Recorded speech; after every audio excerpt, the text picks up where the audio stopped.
Good evening, everybody. This is Scott Golden.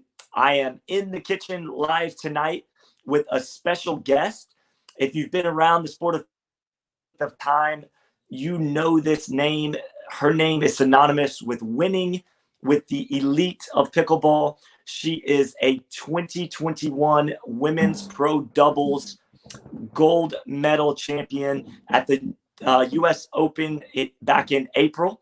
And that's a huge accomplishment that her and Callie Smith just got done against Simone Jardim and Lucy Kovalova. We just had Callie Smith on the last In the Kitchen, so I'm excited to have Catherine Parenteau, and I'm going to bring her on right now. Hey, Catherine. Hey, Scott. How you doing tonight? Good. How are you? Good. So we're going to try to keep this short and sweet. We're going to do rapid fire questions. So I'm going to jump right into these questions. I love the first couple questions that we have for you because it gives people who may not know who you are, or maybe they're new to the sport, it gives them a chance to kind of hear your background. And oftentimes what I found is people watch you and other pros on YouTube and Facebook, but they don't really have a chance to get to know who you are as a person and as a player off the court. So these questions are kind of designed to let them get to know you a little better. And the first question is, how did you first find out about pickleball? So I was a tennis player, and I played at Michigan State University. So I moved here. I'm French Canadian. I grew up playing tennis. I started playing tennis when I was 4 years old. And I moved here to the United States when I was 16. And my first year, I was actually at the University of Arkansas on a scholarship, tennis scholarship. And I transferred to Michigan State after my freshman year, where Simone Jardim, if you don't know who she is, she's a pretty good pickleball player, the #1 player in the world. And so seriously, she was my head coach there, my tennis head coach. And she is the one who actually brought up to me pickleball. So you're only eligible to compete for 4 years. And I ran out of eligibility. So I was, a fifth year at school still at Michigan State. And she said she could tell I was kind of sad not competing. I was just kind of there, part of the coaching staff, helping her out. And she could tell I was a little bit sad not competing. So she said, Catherine, have you heard of pickleball? Why don't you come try it? I'm playing pickleball and I love it. And I'm like, pickleball? What is pickleball? And so it took me a few weeks before I gave it a try. And as soon as I tried it, I fell in love with the sport. So that's really how I first heard pickleball. Your first game, like your first time getting on the court, do you remember who was on the court with you? Yes, Dan O'Toole. He's the one who really introduced me to the game. So Dan O'Toole is from Michigan. And he's the one who really helped me out with my game at first. So I remember kind of trying out, the game, and I had no soft touch. It was all kind of hitting hard, because that's from tennis. You do not do, I was not a very good drop shot girl. I would just kind of, play from the baseline and hit ground strokes. So that's kind of how I played at first. And he taught me how to play the soft game eventually. Did you pick it up pretty quick? Do you feel like the first time you got on the court, did you feel like you had the capabilities to be an elite professional? Or did you feel like, oh my gosh, this is like harder than I thought? A little bit of both. I thought it looks kind of easy when you look at it, but if you really want to get up there, with the best, it's not easy. I think the hardest part for me was to learn the soft game. So anything from, behind that kitchen line, just using your shoulder, not trying to hit the ball too hard so you pop it up. So I think that was the hardest thing for me. But I felt like I was doing pretty well. Volleys, it's kind of similar to tennis. I felt pretty quick when the ball was coming hard towards me or when I would hit harder. But anything softer, that's when I had a little bit more difficulty. And plus, a tennis racket is longer. And then you get I remember I used to go from like a tennis practice to a pickleball practice. And I had a hard time adjusting sometimes just because the paddle is much shorter.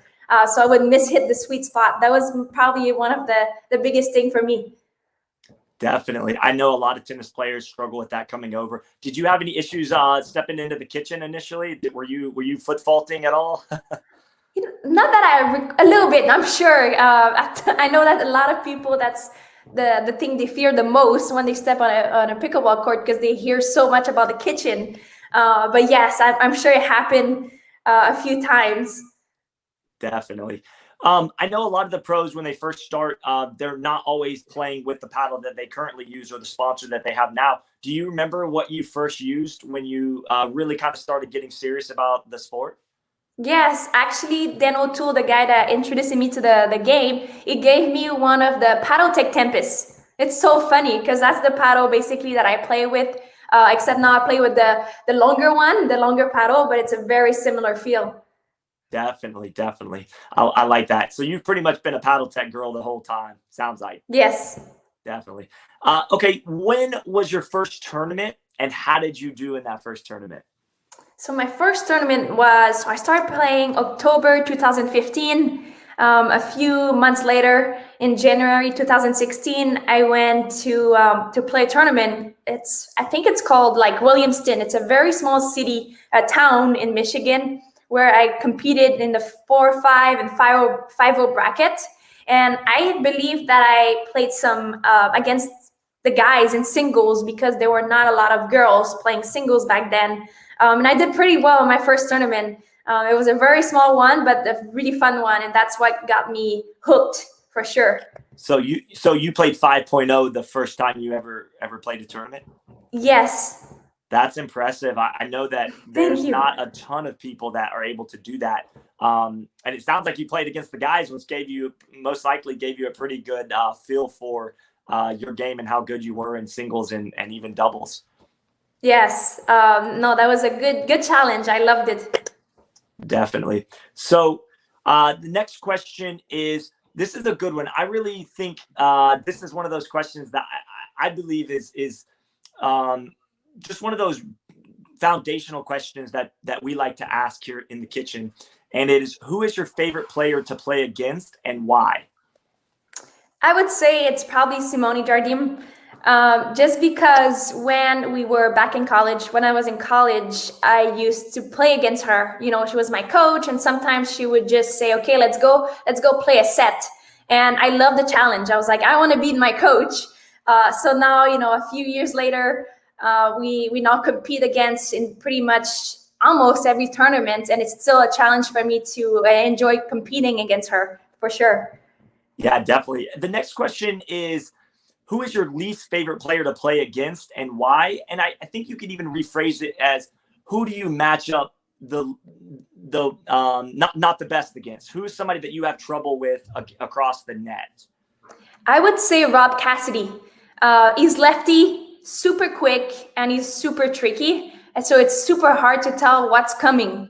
And sometimes, I feel like I hit a great shot or like a winner, and he just gets it back. So he's just been playing awesome. And he beat me last time in mix. And no, he's a great player and lefty. And he's super, super cool guy too.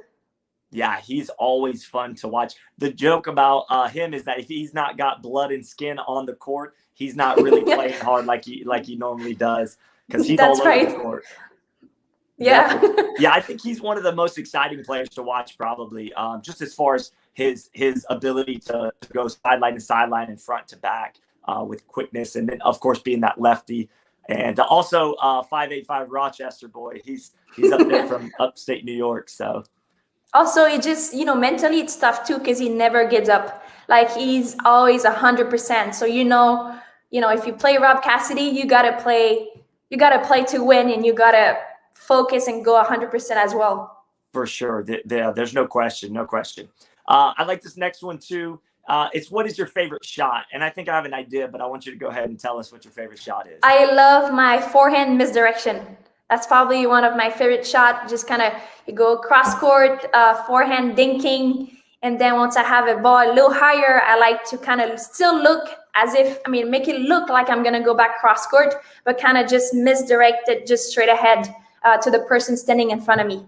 Are you doing anything to set that up prior to, or do you just instinctually see a ball when you know when you're needing to hit that shot? Yeah, so sometimes I try to get the person who's straight in front of me. I try to have that person kind of come more towards the middle, so it's harder for the person to even tell that I'm gonna go past him or her, and also they're out of reach. Sometimes, if I keep playing towards, I keep going cross court, then that person tends to kind of cheat a little bit. And it's kind of like I'm going behind the guy if I'm playing mix, or behind the girl if I'm playing women's doubles. But yeah, I try to set myself up by trying to build again, place my dinks cross court to different spots, and then have the person in front of me cheat a little bit, and then go past that person straight ahead. Definitely. I feel like that shot would be really effective in mixed doubles because a lot of times the female's on the right side of the court stacking, and then you're going to be straight across with the guy.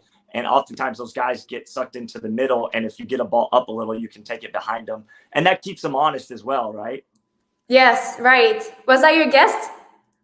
Scott? Actually, honestly, I thought it was going to be your two-handed backhand. I didn't realize Yes. that the inside out was your favorite, but you are very good at both of those shots. Thank you. One other thing you do really well, and I don't know if anybody's ever said this to you, or I'm sure they have, but I've watched you a lot when I do commentary and just watching the sport and watching you play out there. You have this ability to, when somebody's attacking you, you almost do this little jump and you almost catch the ball like inside, like at your hips. And you have this really good ability to just reset the ball. Is that something you do naturally? Because I think it's pretty unique to your game. Yes, I think it's really coming from my background. I play a lot of baseball and softball. And when I remember I was a shortstop or a second base player, and I ended up using a lot of my body, like try to catch the ball and stay behind the ball, and then get that glove close to my body. And I think that's kind of similar. If I look like at myself like a few years ago when I was playing to now when I'm playing pickleball, I see a lot of similar stuff going on for sure. So I think it's kind of natural. It's something that I had, when I was little. I kind of transitioned in from baseball into my pickleball game. Definitely. I know each pro player, I could point out some unique qualities about each one. If I'm watching from a far away distance, you can tell almost by their demeanor and their qualities that they have. And that would be one of the things I would say if I had to spot you from a distance playing, is I would say that's your unique ability to reset. Kind of, you do like a jump. It's really a cool thing. Thank you. Yeah, not many pros can do it. So, all right. So let's move to the next question, which I always love asking this one as well. And that's, what is your favorite place to play pickleball and why? I love playing in California. Coming from a very humid state, practicing in the sun and playing tournaments in Florida. When I travel to California, it feels really good to be in the drier state. I feel like I'm more ready as well because I get to practice in a pretty, in the heat and with the humidity, it's pretty hard. And once I go to California, I always feel 100%, prepared. So for sure, I love California. And to be more specific, I love playing at Indian Wells. Such a beautiful place. Yeah, I actually live streamed a match with you. You were playing against Lucy and Simone, I think, but it was you and a girl from Utah. I'm sorry, I can't remember. Susie Anderson. Susie. Yes. Susie Anderson. And that was an electric game. The energy in the air that night, it was kind of a dusky evening. And you guys just had that fire. And I just remember thinking, man, you are going to be just an elite shining star in our sport. At that time, you were still getting your name out there more and more. I don't think by any means you were a beginner at all, but I'm saying you were not to the elite level that you are maybe now, where everybody knows who you are. And I think that was a really big tournament for you at Nationals. I think it was 2017 or 18. Yes, 2018. And I believe it was my first time medaling at a major or at a pro event. So it was really my first time being on the podium. We ended up getting bronze, and I was super happy to be finally on the podium. Yeah, and do you find that once you medal or once you break into that top, three, is it easier the next time going in with more confidence and knowing that you you deserve to be there and have earned that right? I mean, does that make sense what I'm asking? Yeah, no, for sure. It's, pickleball is very mental. And I think once I got on that podium, it for sure my confidence went a lot higher. It's like, okay, I finally did it. I can do it, many more times if I want to. I can do it once. Why not multiple times? And for sure, yeah, that really helped me. Awesome. What does your pre-match or pre-tournament regiment look like? So I love getting Starbucks. I'm a big Starbucks fan. So I always make sure I drink coffee, and I always make sure I eat the same thing every single time I play an event at a tournament. So let's say I play Thursday, I play singles. I'm going to wake up, go to Starbucks and get oatmeal with blueberries. And very important, the little packet of sugar, brown sugar that goes into oatmeal. And that's what I always do. And I love listening to some pop or electric music on my way to the courts, or even right before, kind of when I jog or warm up a little bit. I like to put some earphones and just listen to some music. Do you have a very specific pre-tournament warm-up? Do you do the same things warming up every time, or do you mix it up? And talk to us about that a little bit. I've actually been starting to do more of a like a routine warm up. So a little bit of a jog, and then shuffle, high knee jumps, or I try to have more of a dynamic warm up, whereas kind of just stepping on the court and just hitting some balls. Just because I did that on Sunday, championship Sunday, when I played against Leia. It's a quick, 3 out of 5. It's only one match. I only had one match that one day. So I wanted to make sure I had a good warm up, and that I was going to be ready to go, by 10 a.m. So I went to, that's something that I'm trying to add more. Instead of just kind of jumping on the court and just starting to hit balls, I try to get warmed up, get my heart rate going a little bit more before I actually jump on the court. That's incredible. And I think we're going to see more and more of that being implemented at the pro level. It's no longer good enough to just step out there, hit a few dinks, and then be ready to go.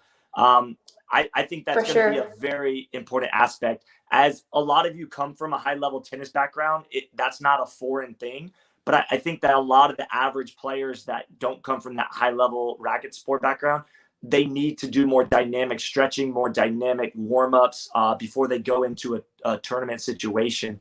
A lot of times you have nerves and anxiety and things like that. And getting some sweat going and getting loosened up good can oftentimes help relieve some of that stress and that anxiety. Yes, I can totally agree. I mean, it's so important. And even me, like a year ago, I was just kind of jumping on a court, but I cannot afford to get injured right now. There are so many tournaments ahead, and I need to stay fit. I need to stay in shape, and so that I think it's really important, the dynamic warm up for anybody playing any levels.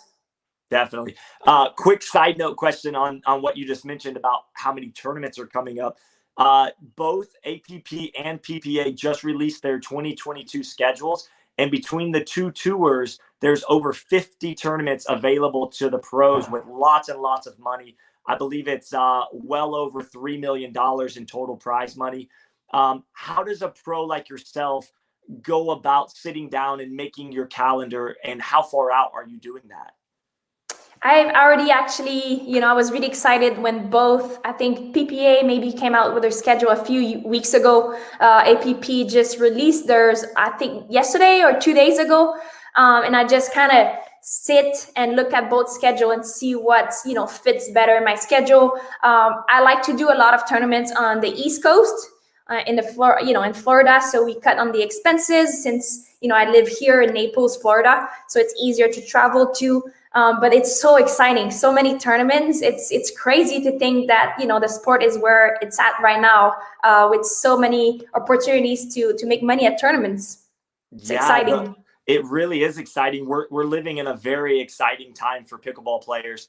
I'm finding that the pros are diversifying their incomes by still doing some clinics, some teaching at regular things that they live at their local areas, plus the tournament money. How do you balance all of that together and figure out where you need to spend your time? So I try to always make sure that I do not teach too much before a tournament or after a tournament. So for example, Athena and I, my partner and I, we went on a little bit of a trip this past month. We had a good 1 month. I believe Georgia Open was mid-May. And the next tournament is actually next week, end of June. So we had like a good time there to kind of take some time off of work, working in Florida where it's very hot right now, and kind of go up north and do some clinics. We did 2.5 weeks or 3 weeks of clinics, which was great. We met great people. And I think that's when it's best to do the clinics instead of just kind of focusing, so I can focus on my tournaments when it's time to play tournaments. The tournaments really hit, I believe, like first week of August, when the Takeya showcase. I believe that's the first one in August. And then I think we have about 2 to 3 tournaments a month. So there's not much time there to teach.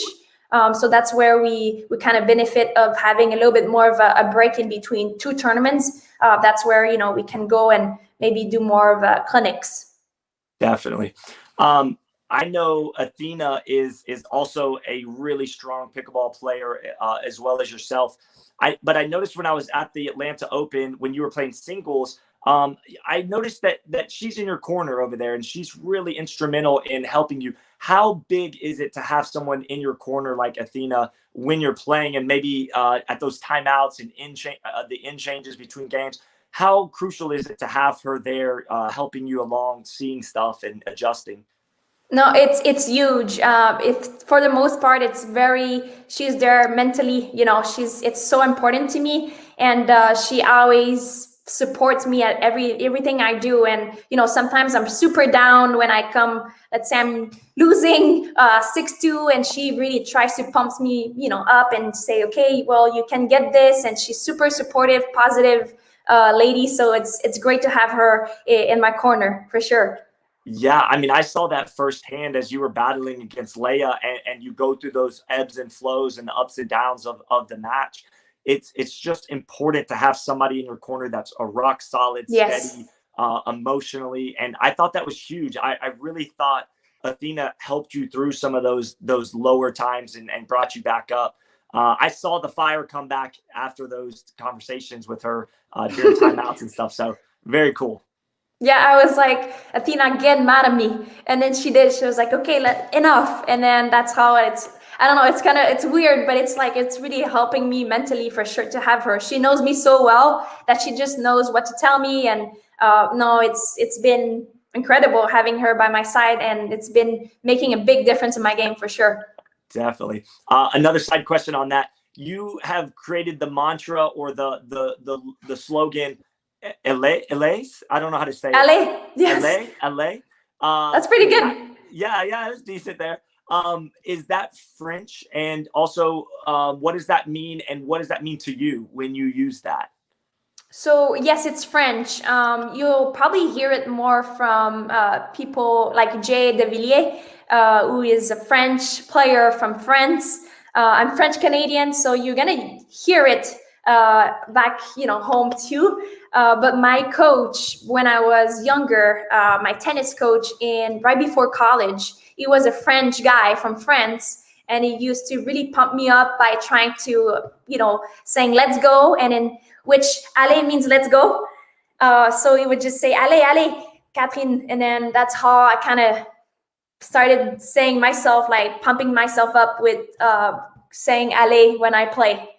Do you find that pushes you forward when you're in those moments of that electricity and in those big games, when you make that magical shot or that winning point? I mean, that seems like you guys really feed off of that word. Yes, for sure. Yes, it does really help me, get fired up for sure.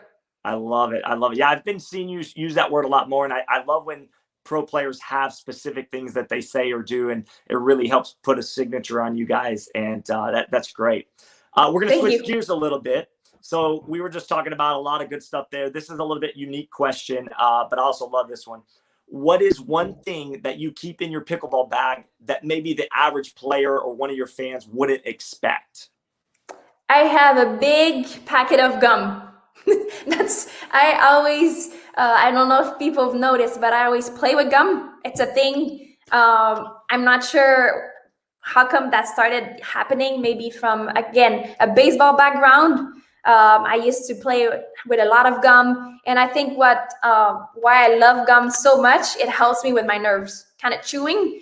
Now, I don't suggest, I'm not saying you should all be playing with gum, but that's just something that helps me. If I get too nervous, or if I feel like I'm focusing, a little too much on outside stuff, I really try to focus more on chewing my gum. So that's just a kind of a mental thing too.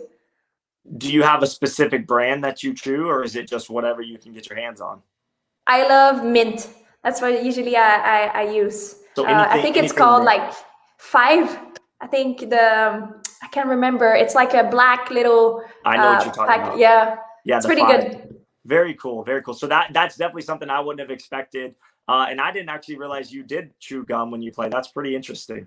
I try not to make it obvious, because otherwise, I try to not make it too obvious. But yeah, I do play with gum. I would say almost every single match, and sometimes it's because also when you get nervous, how you have the cotton.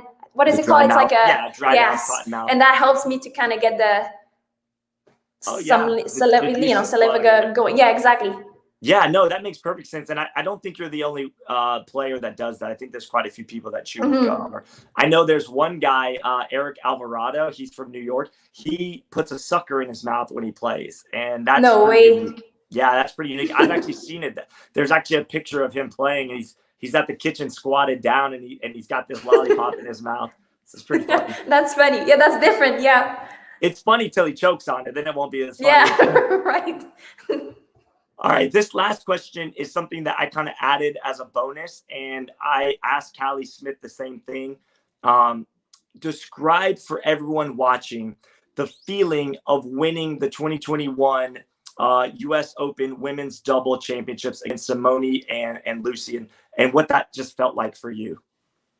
That felt awesome. I've been wanting to get a first major, or just winning a title in doubles in like years, since I've started playing, since 2015. And like I said, I think I medaled in my first tournament, my first pro event in 2018. And it took me a good 3-4 years before getting that gold in doubles. So it meant the world to me. I had a really good feeling when we first stepped on the court.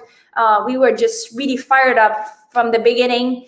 It was awesome competing right next to Callie, who is just such a great player, such a fun girl to play with. She's awesome. And one of the biggest things that I admired the most about Callie is that when she misses a shot, she starts laughing. And that's something that I learned from her, because when I miss a shot, I'm really not happy.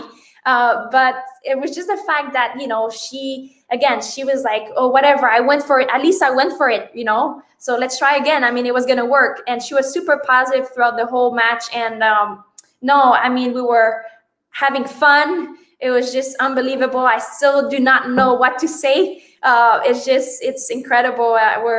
I'm so happy that we got that title together, and I finally got my first major title. That was super exciting. When did it actually sink in? Was it that night, the next day, 15 minutes after you won it? I mean, when did it really hit you that you were the champion and took down the reigning champs? It's a good question. I think maybe the next day, but the first thing that I actually did when we got home, when Athena and we got home, we sat on the couch and watched the match again. I just had the same feelings. We registered the match on CBS. And so as soon as we got back home, we sat on the couch and we watched it. And I had the same feelings, at the end when we won and we started hugging and running. Callie ran towards Cal and I ran towards Athena. No, it was awesome. And I think it started that night. But for sure, the next day I was like, oh, yeah, I finally did it. And Callie and we spoke on the phone, that's so exciting. just saying, congratulating each other, and just being super, super excited. Incredible, incredible. That must have been just a feeling of a lifetime. Prior to getting that big win at the U.S. Open against Lucy and Simone, I watched you guys battle hard in Phoenix, in Tampa, and just coming up a little short each time. Was there ever any doubt that you might not ever take them down, or do you always go into the tournament with belief that you are the top and that you're gonna overcome anybody that's across the net? That's a good question. So I think the first time we played them, we lost in 3 games. So that was in Phoenix. Then I think we played them again in Tampa, which was a few weeks later in February. And we did not do well at all against them. I think they beat us easy in 2 games, both matches, both finals. And then we played 2 more tournaments. Every time after that Tampa one, the one in February, every time we were playing against them, we would do better and better every time. We were so close to getting that game or that title in Newport Beach. We kind of came back from I think we were down by a lot in the game, up to 15 in the final. And we lost like 15-11. It was a super exciting match. And Callie was like, this, the next tournament, it's our tournament. We're getting there. We're figured out. We're trying. We know how to play together now. We have a better idea of. You have a better idea of what I'm gonna do, and I have a better idea of what you're gonna do when you're hitting the ball. So no, we for sure. Every tournament when we step on the court, we know we have a good chance of winning. For sure. How difficult is it to stay focused? Because everybody that plays pickleball at a tournament understands and knows it's going to be a long day. You've got to settle in for a pretty intense long day. Every match is going to count and matter. How do you discipline yourself and stay focused throughout that whole day so you don't slip up and fall into the loser's bracket necessarily or something like that? So I'll give you an example. Like at the Open, that was my first time playing in the final at the US Open. So the way it worked is that Saturday I played mixed doubles all day, and then played in the final, women's doubles final at 7 p.m. So it was already scheduled. I knew going into Saturday I was going to play at 7 p.m. So that day I played with Deco, and we lost really closely. I think you were maybe there, Scott. We lost to Lee and Tyson 16-14. We came back, or they came back. It was very close, and I remember I was super upset after. So that was super hard for me to transition. I think it was 4 p.m. and I knew that I had a chance to get my first major title at 7 p.m. I had to really focus on my next match or next event. So one of the biggest thing for me was to kind of get away from the site, shower. I went to play with some of my friends' dogs, just kind of like try to really not focus about pickleball, stay in my corner, watch the guys play. I think maybe we played at 8 p.m. and the guys were playing at 7 p.m. I feel like that's what it was. Yeah, I think that's what happened. For me, one of the biggest thing, we walked back to the site around 6 p.m. So for 2 hours, I was just by myself, watching with earphones on, watching the guys playing, and really try to visualize myself playing. Visualize hitting good shots, being positive about how the match is gonna go, moving on from the day. This is a different match. Let's go get it. That's awesome. But it can be challenging sometimes trying to stay focused, because sometimes you don't know when you gotta go on. But yes, I think for me the biggest thing is to kind of put my earphones on and try to stay away from people, from the pro players, try to just focus on my next match. Well, it certainly worked, because you and Callie came out with a lot of fire and energy and electricity. So congrats on that. I think that's just a huge milestone for you guys. And I think it's the sky's the limit for you two as you keep developing as a team and moving forward in the future. Thank you, Scott. I appreciate it. So we're making pretty good time. I want to wrap up very soon, but I wanted a chance to have you answer some of the questions that the people watching have. So the first one is Sam Lazar. And Sam said, I have a 10-year-old granddaughter. How do you suggest I start her playing? So if you have any suggestions, tips or whatever for her.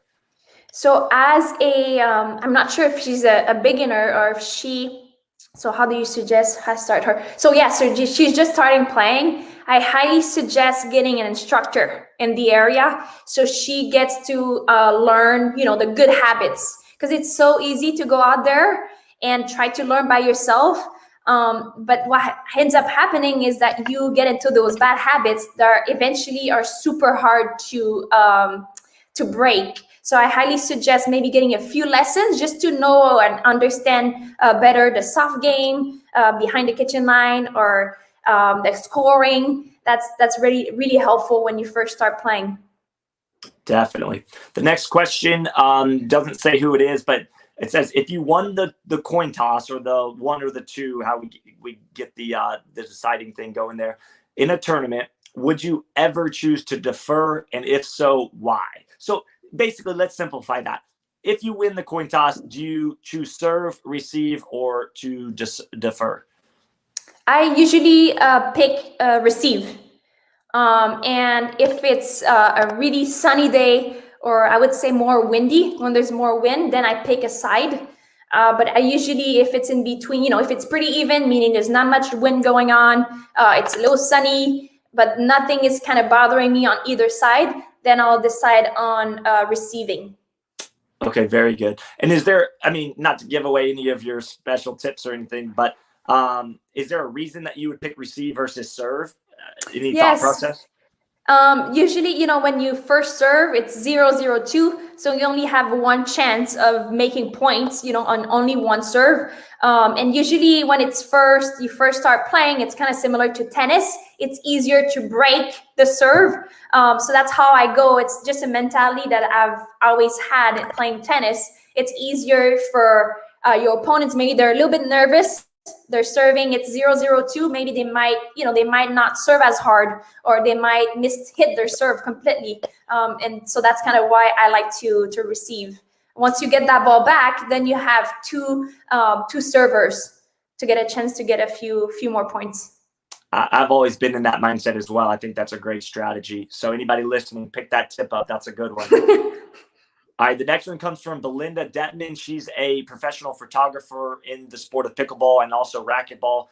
She's very good at what she does, but she's got a question for you, Catherine, and that says, aside from Simone Jardim, who is the next person, player, or coach that helped shape your game in the beginning, and how did they influence you? Dan O'Toole. So the guy from Michigan, he kind of both influenced me and Simone into, once we first started playing pickleball, he taught us how to play. So he's the one that really took time to go out and drill with me. And I really think that's how I became, I was able to play 5-0, or in the 4-5 and 5-0 bracket early. It's because I was able to really step on the court and learn from him and drill. Drilling is so important. So I would say Dan O'Toole was a big, big help for my game. That's awesome. I have a quick story on Dan O'Toole. I played against Dan in singles back in the East Naples Winter Classic. I think it was 2019. And he was a 50-plus senior player, like on paper, playing down in our division. And boy, he gave me hell. He was a great player. He's good. His forehand roll from the baseline, the way he whips it, he passed me several times. Luckily, I think he got a little tired and I was able to wear him out a little. But other than that, he was whipping my tail. No, he's super fast too, super quick. Yes. He's a great player. Yes, he is. He's a very good player. So if you ever have to play Dan O'Toole, you better be awake and ready to go.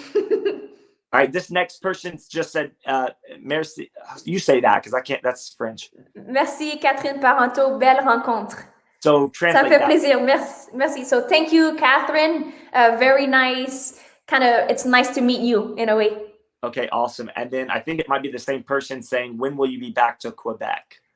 So I was thinking of going there this summer, but because of COVID, the restrictions are, the borders are closed still as of right now. So it's going to be hard for me to go there with my tournament schedule too. So hopefully I'll be going there November or December. We'll see. Awesome. And the last question, and then we're going to wrap it up so you can get about your evening. This person said, do you use a handshake grip, or I guess that's continental, or an Eastern grip? A little bit of both.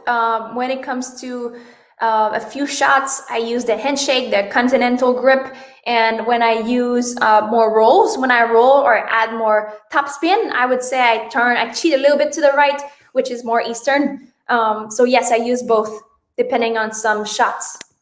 Definitely. And just a side question off that, do you use the same paddle for singles and doubles, or do you change paddles when you play? Yes. I just got this new, I don't know if you noticed, but I play with the elongated paddle now, Paddle Tech. At first, I was playing, well, when I first played with Paddle Tech, I was playing with the Tempest Wave Pro, which was great for control, but I was always kind of telling Noah and Curtis from Paddle Tech, I was like, I love the paddle, great touch, but I need more power in singles and just in my game in general and in doubles. And they said, okay, well, this paddle's coming out in January. You're going to love it. So they sent it to me and I fell in love with it. It Instant just feels love. like a tennis racket. I love that paddle because the sweet spot is a little higher compared to a smaller paddle, which is more in the middle. So it reminds me of a tennis racket. Yes, I also have an elongated paddle that I played with for a few years, so I can definitely appreciate the longer one. I think for somebody that's a beginner, it's harder sometimes to find that sweet spot all the time and maybe get used to that long one. But for an advanced player that's got the skill set, that elongated paddle really gives you a lot of options when you're on the court. I agree. Definitely. And I said that was the last question, but then Robert Luck just popped one up. He said, how many days do you drill and how many hours a day do you drill? What do you drill on the most? So a couple questions there. So I would say I drill 3 to 4 times a week. I play doubles maybe once a week or once every other week. So I really focus more on training one-on-one. It's better for my cardio. And I would say whenever I step out there on a court, I spend an hour and a half to 2 hours drilling. And I drill the most on resetting balls from mid-court, where usually I drill with Simone a lot, and I have her behind the kitchen, and she kind of hits hard down towards my feet, and I try to reset back in the kitchen. And one of the things we actually drill the most, which is, well, it's more of a game, but which basically is a drill, skinny singles, one-on-one. Basically, you play half the court. You play basically doubles, but on half the court one-on-one. That's probably the best thing you can do for your game because it gets your heart rate going, and you play like you would as if you were playing doubles. Would you agree that playing skinny singles helps you be more precise with your shots, and you have to hit the shot? You can't just pass somebody. You have to actually be intentional with the shot that you're going to hit, right? Exactly. Yes, I agree. The only thing I don't like about skinny singles is that so for example, if I get pulled off the court, I have to go back cross court if we're playing cross court. So there are a few things, your shots that you wouldn't really do if you were to play doubles, but that's just part of the game. I still think it's probably the best drill, if not, one of the best out there. Definitely. And I always like to ask this as we wrap up. Is there anybody that you would like to thank, sponsors, or anybody that's been influential in your life? You just have a chance now to just give those people a shout out. Yes, I would like to thanks to my sponsors, Takeya, which I have their bottle right here. They're gonna have a special edition, the CP edition, coming up in the fall. Paddle Tech. They also created the new paddle I was talking about, the Rain Pro elongated paddle. They made a special color for me that I picked, light blue with my logo on it. Super excited. Thank you, Zealous and Souls and Jigsaw Health. It's fun to feel good. They made both great products. I love my electrolytes. I think that it helps me. Like I mentioned in one of my Instagram posts recently, I've had a lot of dehydration issues in the past, and Jigsaw's really helped me to get over the to stay hydrated throughout the whole day when I play. Zealous insoles, they make great insoles. I used to have really bad heel pain just from teaching and just being on my feet nonstop every day. And now it's been, I guess, the pain is almost, if not there at all. So it's been a great help for me.